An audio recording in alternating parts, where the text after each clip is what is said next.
जोधपुर में केंद्रीय संस्कृति एवं पर्यटन मंत्री गजेंद्र सिंह शेखावत ने यूजीसी के नए नियमों पर सुप्रीम कोर्ट की रोक पर पुनः समीक्षा के आदेश पर कहा कि सरकार इन सब विषयों पर एक बार फिर नए सिरे से देखेगी और उस पर निर्णय करेगी। सर्किट हाउस में प्रेस कॉन्फ्रेंस में शेखावत ने पत्रकारों को सवालों के बेबाकी से जवाब दिए। यूजीसी एज के नए नियमों पर सुप्रीम कोर्ट की रोक पर पुनः समीक्षा के आदेश से संबंधित सवाल पर शेखावत ने कहा कि मुझे लगता है कि इस विषय पर अभी विचाराधीन है। केंद्रीय मंत्री शेखावत ने कहा कि जहां तक आज सुप्रीम कोर्ट की यूजीसी मामले में टिप्पणी का प्रश्न है, तो मुझे लगता है कि आपने न्यायालय के लिखित आदेश को ठीक से नहीं पढ़ा है।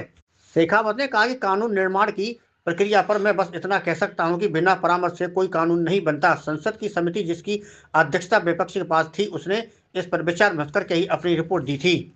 ब्यूरो रिपोर्ट अभिषेक सेन, न्यूज भारत लाइव, राजस्थान। रहेगी इस तरह का अनुमान किया है। भारत की अर्थव्यवस्था का दूसरा सशक्त पहलू यह है कि हमारी जो बाहरी देनदारियां जो हमको अन्य देशों से वर्ल्ड दुनिया के दूसरे वित्तीय संस्थानों से जो हमने लोन लिए, जिसको लेकर के हमारे मित्र लोग जो है बहुत सारी चर्चाएं करते हैं।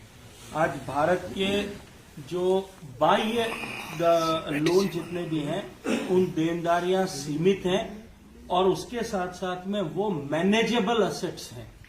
ऐसी समीक्षा केवल ऐसी रिपोर्ट आर्थिक समीक्षा में नहीं, अपितु दुनिया की सारी एजेंसीज ने दावोस में भारत की आर्थिक की जो है वो परिदृश्य की समीक्षा करते हुए कहा है। इसके साथ साथ में माननीय प्रधानमंत्री जी ने हमेशा ही राजकोषीय डिसिप्लिन बना रहे, फिस्कल डिसिप्लिन बना रहे, हमारा घाटा ज्यादा न हो, इस दृष्टिकोण से हमेशा इसकी चिंता की है। राजकोषीय घाटा पिछले वर्ष में जो 5.6% तक था, पूर्व में सरकार बनने के समय में हमने तय किया था कि हम अपने राजकोषीय घाटे को 3.5% तक सीमित करके रखेंगे। लेकिन कोविड की आपदा के समय में दुनिया के सभी देशों का जो है फिस्कल डेफिसिट बढ़ा था, भारत का भी फिस्कल डेफिसिट उस क्रम में बढ़ा। हमने लगातार उसको कम करने की दिशा में काम किया है। अब पिछले वर्ष वो सीमित रह करके 5.6% तक पहुंचा।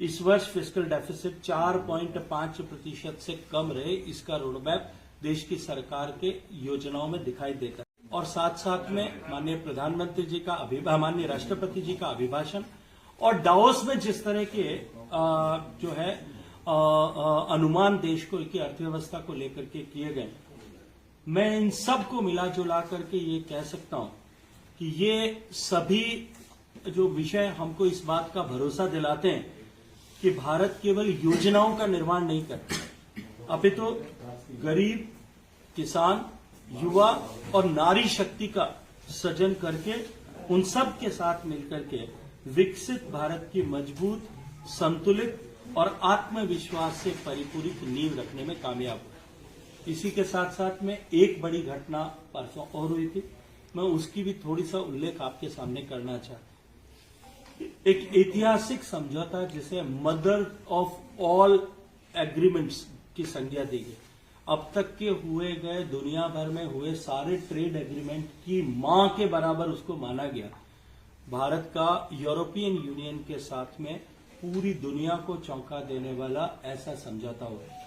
यूरोपियन यूनियन के साथ में जो हमने समझौता किया, उसके चलते हुए मैं आपके सामने थोड़ा सा उसको सामान्य व्यक्ति समझ सके इस दृष्टिकोण से आपके इस यहाँ की उपस्थिति का लाभ लेना चाहता हूं।